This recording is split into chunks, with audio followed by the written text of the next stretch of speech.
ओम गणेशाय नमः। ओम गंग गणपतये नमः। गणपति आज एस्ट्रोलॉजी से मैं प्रोफेसर डॉक्टर ए के चौबे आप सभी मित्रों का अपने YouTube चैनल पर हार्दिक स्वागत और अभिनंदन करता हूँ। मित्रों नमस्कार। मित्रों में उपस्थित हूँ आप सबसे देखिए विषय चर्चा करने के लिए। लेकिन चर्चा में स्टार्ट करूँ उससे पहले आपसे निवेदन करूँ कि जो मेरी चैनल को पहली बार देख रहे हैं वो सब्सक्राइब करें, बेल आइकन को प्रेस करें और नोटिफिकेशन में ऑल सेलेक्ट कर लेंगे तो मेरे अगले वीडियो की सूचना स्वतः ही उनके अकाउंट में आ जाएगी। तो मित्रों जाते जाते आप देखिए, अगर आपको वीडियो अच्छा लगता है तो शेयर करें, लाइक करें, अपने दोस्तों में शेयर करेंगे तो और ज़्यादा लोगों को फायदा होगा। और जाते जाते कमेंट में आप कुछ भी लिखना चाहे लिखिए, कुछ पूछना पूछिए, एक सवाल पूछ सकते हैं, उसका जवाब मैं कोशिश करूँगा देने की। लेकिन उस सवाल के लिए आपको अपने जन्म का समय, जन्म का स्थान, टाइम जो है सब देना पड़ेगा, बिना उसके नहीं होगा। और देखिए मैं जो ये बता रहा हूँ ये सब चंद्र राशि के हिसाब से देख सकते हैं आप, लग्न राशि के हिसाब से देख सकते हैं, और दोनों में से कोई भी राशि नहीं मालूम आपको तो नाम राशि से देख सकते हैं। 50-50 है, 50% जो है चंद्र राशि, 50% लग्न राशि, और नाम राशि से भी 30% तो हो ही जाता है। लेकिन आप समझें कि भाई मेरी तो इतनी बात बताई, कोई सच नहीं बैठ रही है, तो आप क्या करें भाई, आप अपने जन्म के टाइम पे जो कुंडली थी उसको दिखाएं, उसमें ग्रह की क्या पोजीशन थी उसका ज़्यादा इम्पोर्टेंस है। ये तो मैं जो बताता हूँ तो सामान्य है, हर एक के लिए एक सा है, तो हर व्यक्ति का भविष्यवाणी एक सा नहीं हो सकता ना। इसको आप अपनी जन्म पत्री को दिखाइए, उससे मिलाइए, तब आपको सटीक भविष्यवाणी मिलेगी। तो हमेशा जब आप जानना चाहते हैं अपने बारे में तो अपनी जन्म कुंडली को भी देखिए, उसमें ग्रहों की पोजीशन क्या है वो देखिए। अब देखिए दोस्तों, मैं अब क्या चर्चा करने वाला हूँ आज। मेरी चर्चा का विषय क्या है? देखिए मेरी चर्चा का विषय ये है कि अब जो है अगला सप्ताह यानी सोमवार से और संडे, मंडे से संडे, अगला मंडे कौन सा? 12 जून। 12 जून से लेकर के 18 जून तक का जो वीक आ रहा है, उस वीक में आप लोगों का विभिन्न राशियों का मेष से लेकर मीन तक क्या भविष्य है, हर राशि का बताऊंगा मैं। कब? 12 तारीख से, 12 जून से 18 जून का। तो अभी उस श्रृंखला में पहली राशि यानी मेष, मैंने लिखा भी है, देखिए यहाँ पर थंबनेल में लिखा है मैंने, साप्ताहिक राशिफल जून 12 to 18 2023, मेष एरीज, मेष राशि। तो मेष राशि के लिए पहले मैं ग्रह गोचर देखता हूँ कि कौन ग्रह कहाँ बैठा हुआ है और कौन ग्रह कुछ ट्रांजिट में जा रहा है, कब किस भाव में जा रहा है। तो देखिए ये तो कुंडली हो गई, ये काल पुरुष की कुंडली भी है और मेष राशि की कुंडली भी है। इसमें केंद्रीय भाव में, फर्स्ट भाव में, लग्न में राहु और बृहस्पति बैठे हुए हैं, और धन भाव में, दूसरे भाव में सूर्य और बुध है।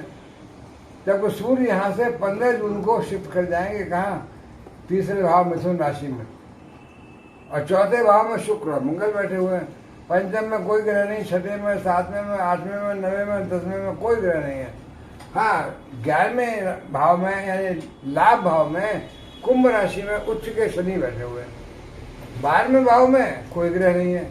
अच्छा, ये साप्ताहिक जो राशिफल है वो चंद्रमा पर डिपेंड करता है कि आपका चंद्रमा कहाँ से कहाँ चल रहा है। तो इस सप्ताह चंद्रमा जो है कहाँ है? चंद्रमा स्टार्टिंग में देखिए 11 तारीख को चंद्रमा मीन राशि में आ जाएंगे, यानी 12 से सप्ताह शुरू हो रहा है आपका, 12 से 18, तो 12 तारीख को चंद्रमा होंगे मीन राशि में यानी 12वें भाव में, और 13 तारीख को चंद्रमा आ जाएंगे लग्न में पहले भाव में, 15 तारीख को चंद्रमा आ जाएंगे सूर्य और बुध के साथ धन भाव में, और 18 तारीख को यानी सप्ताह के अंत में चंद्रमा तृतीय भाव में पराक्रम भाव में आ जाएंगे। कहाँ पर? सूर्य के साथ, क्योंकि सूर्य 15 जून को यहीं आ चुके होंगे और चंद्रमा 18 को आ जाएंगे।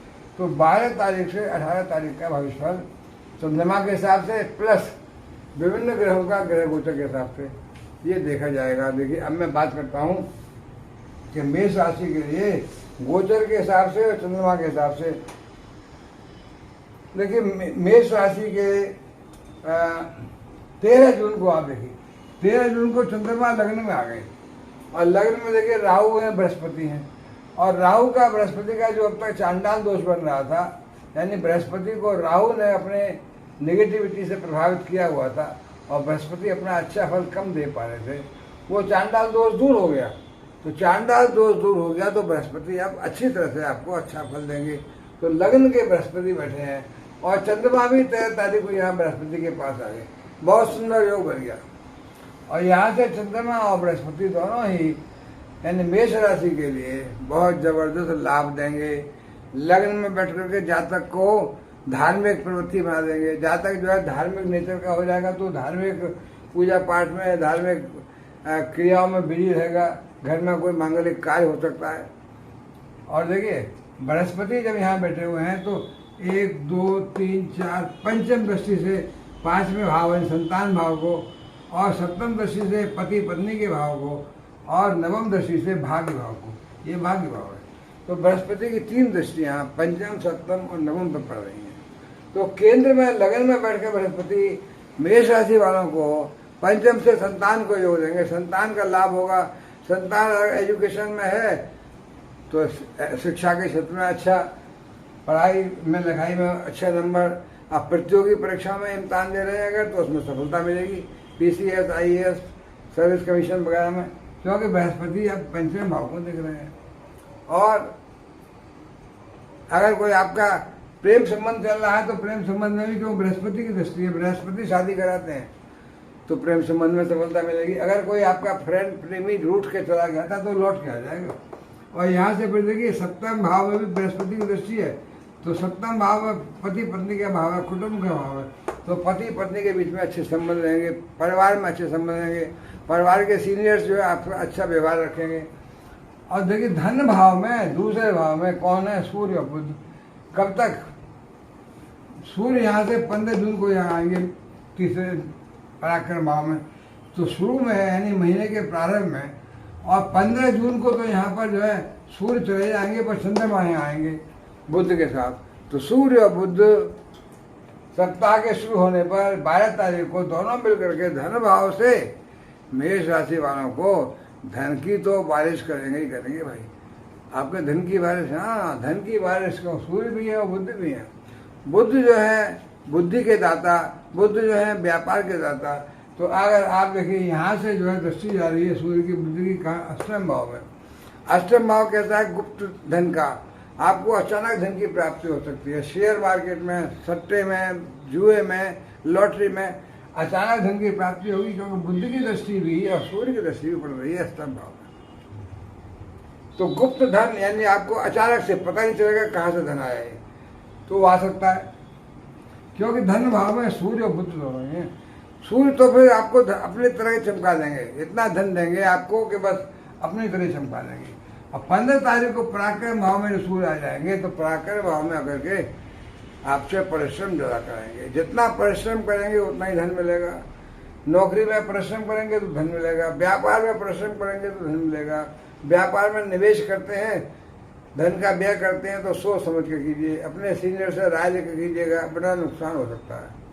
तो धन का निवेश करने से आप देखिए व्यापार में जो है शनि यानी बिजनेस भाव में, नौकरी के भाव में, 10वें भाव में शनि की राशि भी है मकर, और शनि इस समय बैठे हुए कुंभ राशि में, कहाँ 12वें 11वें भाव में, लाभ भाव में। पर शनि जो है 17 जून को बकरी हो जाएंगे। बकरी शनि का मतलब क्या होता है? लोग बकरी शनि से डरा देते हैं। अरे बकरी शनि का मतलब यह है कि शनि की चाल जो है, अब देखिए एक ट्रेन में है, आप चल रहे हैं और एक ट्रेन में आपका दोस्त जा रहा है। एक ट्रेन जो दोस्त वाली स्लो चल रही है, आपकी ट्रेन फास्ट चल रही है, दोनों पैरेलल चल रही हैं।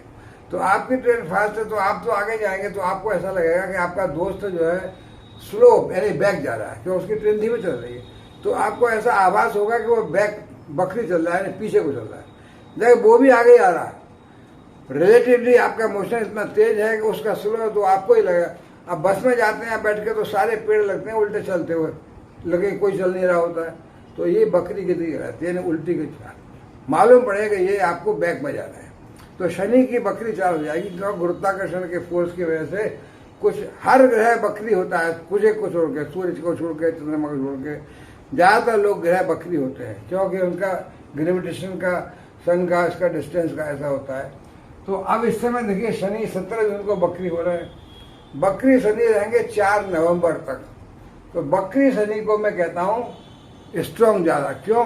कि बकरी शनि का टाइम ऑफ इंटरेक्शन बढ़ गया। पृथ्वी पर जो आपकी चाल है वो जो शनि की चाल है, शनि का जो शनि से जो वेव्स वगैरह अगर इंटरेक्शन ट्रांसफर हो रहा है अर्थ पर, तो इतना डिस्टेंस है और इतना स्लो चल रहे हैं शनि कि टाइम ऑफ इंटरेक्शन बढ़ गया। टाइम ऑफ इंटरेक्शन बढ़ने से शनि का प्रभाव बढ़ गया ज़्यादा, तो आपके जीवन पर शनि का प्रभाव भी बढ़ जाएगा। क्यों? क्योंकि शनि जो है धीमे चल रहे हैं, इंटरेक्शन टाइम बढ़ गया है। फास्ट चलते तो बहुत कम टाइम लगता है वेव ट्रांसफर होने में। तो मैं तो ये कहता हूँ, लोग ज्योतिषी लोग डराते हैं कि शनि बकरी हो गए, टेढ़े हो गए, तिरछे हो गए।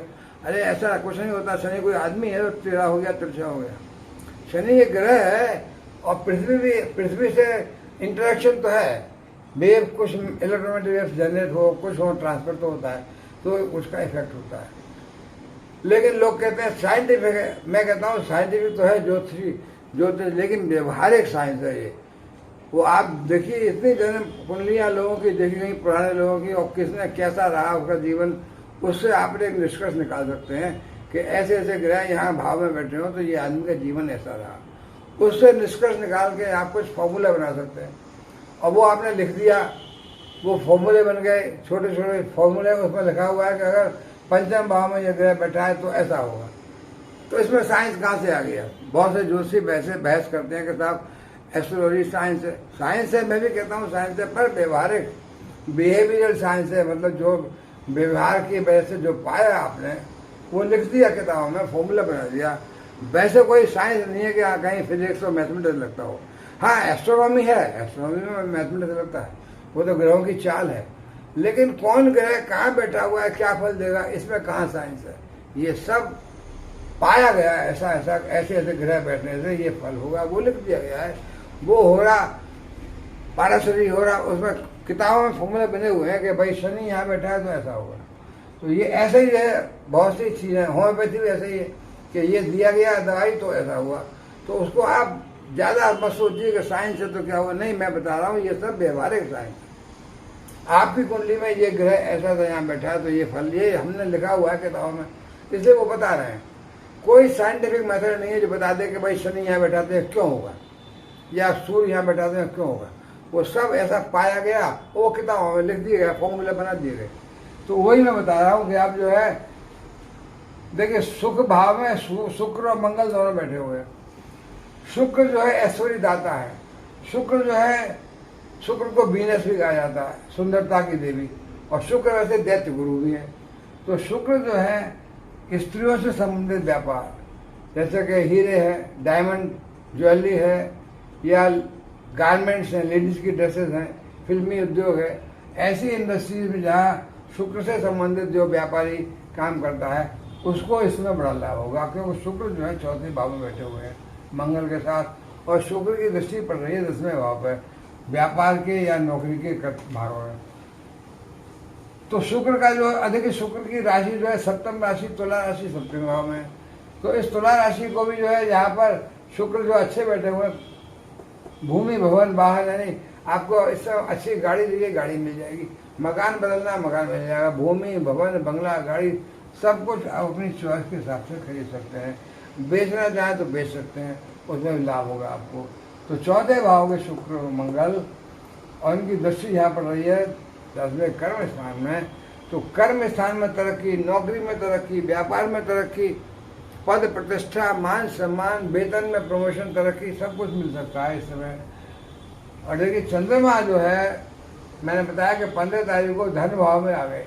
तो चंद्रमा, सूर्य भी है, बुध भी है। सूर्य तो 15 तारीख को ही आ गए, बुध और चंद्रमा रह गए यहाँ पर।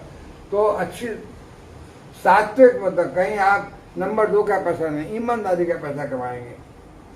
और देखिए शनि कहते हैं कि अगर तुम अच्छा ईमानदारी से काम करोगे, मेहनत करोगे, कोई गरीबों को तंग नहीं करोगे, परेशान नहीं करोगे, तो शनि लाभ भाव में बैठ करके परिश्रम करने वाले व्यक्तियों को, जो आदमी परिश्रम कर रहा है, गरीबों को परेशान नहीं कर रहा है, ईमानदारी से मेहनत कर रहा है, उसको लाभ अवश्य मिलेगा। तो शनि लाभ भाव में है। शनि की दृष्टि जो है तीसरी, 1, 2, 3 यानी बृहस्पति पर राहु पड़ रही है। तो तीसरी दृष्टि बृहस्पति को बल देगी। बृहस्पति को बल दिया मतलब बृहस्पति तो खुद लग्न में बैठ के पंचम सप्तम नवम पर अपनी दृष्टि डाल रहे हैं। तो बृहस्पति और शनि भी कहते हैं बकरी, तो बृहस्पति की और क्रियाशीलता बढ़ जाएगी और बृहस्पति से आपको पंचम सप्तम नवम में बड़े लाभ प्राप्त होंगे। तो ऐसा जातक, मेष राशि का जातक इस टाइम में 12 तारीख से 18 तारीख तक, क्यों बीच में 17 तारीख को ही शनि वक्री हो गए, तो वक्री शनि का भी प्रभाव मिल जाएगा। और सूर्य जब 15 तारीख को तीसरे भाव में आ गए, या चंद्रमा भी 18 तारीख को आ जाएंगे, तो सूर्य यहाँ आकर के जातक को परिश्रम कराएंगे, छोटे भाई बहनों से लाभ दिलाएंगे, छोटी मोटी यात्राएं होंगी वो भी लाभकारी होंगी। और देखिए भाग्य भाव में हालांकि बृहस्पति की दृष्टि पड़ रही है, बृहस्पति की राशि भी यहाँ धनु, तो भाग्य वर्धन तो हो गई होगा भाई। भाग्य बढ़ने से कार्य क्षेत्र में आप जो काम करेंगे तरक्की मिलेगी, पैसा मिलेगा, प्रमोशन मिलेगा। तो भाई मेष राशि वालों, देखिए सप्ताह शुरू होने से लेकर के यानी बीच में 15 तारीख को जब धन भाव में चंद्रमा आ गए और 18 तारीख को एंड में यहाँ आ गए, तब तक धन तो मिलेगा, धन की प्राप्ति होगी, सुख साधनों की प्राप्ति होगी। जो भी सुख साधन की आप सोच सकते हैं आपके पास सब कुछ होंगे, बड़ी गाड़ी, बंगला, घर, सुख साधन जो भी आपके, TV, air condition, everything you will get. और आपके पास नहीं है तो कोई बात नहीं। तो ये जो है चूंकि सुख स्थान में, और अगर आपकी माता है तो माता का आपका कोई बीमारी है पुरानी, वो ठीक हो जाएगी, वो ठीक होने लगेगी। और वैसे मैंने बताया पंचम में आपकी संतान को लाभ होगा, संतान की तरक्की होगी, संतान को नया काम मिल सकता है, संतान को देखिए सरकारी काम से फायदा हो सकता है। आपकी संतान जो है यहाँ पंचम भाव में, तो मेरे ख्याल से तो भाई मेष राशि का तो मैं बताता आ रहा हूँ, एरीज वालों आपके लिए तो ये अच्छा समय है। लेकिन मैं बता दूं मंगल केवल यहाँ पर आपके नीच के हैं, मंगल आपके राशि लॉर्ड है, राशि लॉर्ड लग्नाधिपति नीच के बैठे हुए हैं। तो जब मंगल नीच के हो गए तो फिर आपका लग्न का स्वामी नीच का हो गया, तो फिर आपके सारे अच्छे काम खत्म हो गए। तो आप कहेंगे भाई हमारे अच्छे दिन कब से आएंगे? अरे अच्छे दिन तब आएंगे जब आपका लग्नाधिपति उच्च का हो जाए, यानी मंगल जब उच्च का हो जाए। तो मंगल जो है 1 जुलाई से सिंह राशि में आ जाएगा, तो 1 जुलाई के बाद से आपका टाइम अच्छा आएगा। अभी भी अच्छा टाइम है, लेकिन आप कहते हैं हमारा गोल्डन पीरियड बताते हो, तो गोल्डन पीरियड कब आएगा भाई? गोल्डन पीरियड आपका 1 जुलाई के बाद से, जब मंगल सिंह राशि में आ जाएंगे और नीचता मंगल की खत्म हो जाएगी, क्योंकि मंगल भी भूमि पुत्र है। तो मंगल जब यहाँ पंचम में आ गए और यहाँ से 11वें भाव में दृष्टि पड़ेगी, जहाँ शनि बैठे हुए हैं, तो मंगल फिर लाभ देंगे तरह तरह का, और मेष राशि वालों को अच्छे दिन आ जाएंगे। तो मित्रों ये रहा आपका ये सप्ताह, यानी 12 जून से 18 जून तक का भविष्यफल। मेष राशि गोल्डन राशि है, लेकिन अभी डाउन चल रहा है कि मंगल नीच के हैं। 1 जुलाई के बाद से समय अच्छा आ जाएगा। मैं तो मैं विराम लूंगा, लेकिन आपसे फिर निवेदन है कि मेरे चैनल को लाइक करें, सब्सक्राइब करें, बेल आइकन को प्रेस करें, और जाते जाते कमेंट में महागणेशाय नमः लिखेंगे। भगवान गणेश आपको अवश्य आशीर्वाद प्रदान करेंगे। तो मित्रों नमस्कार।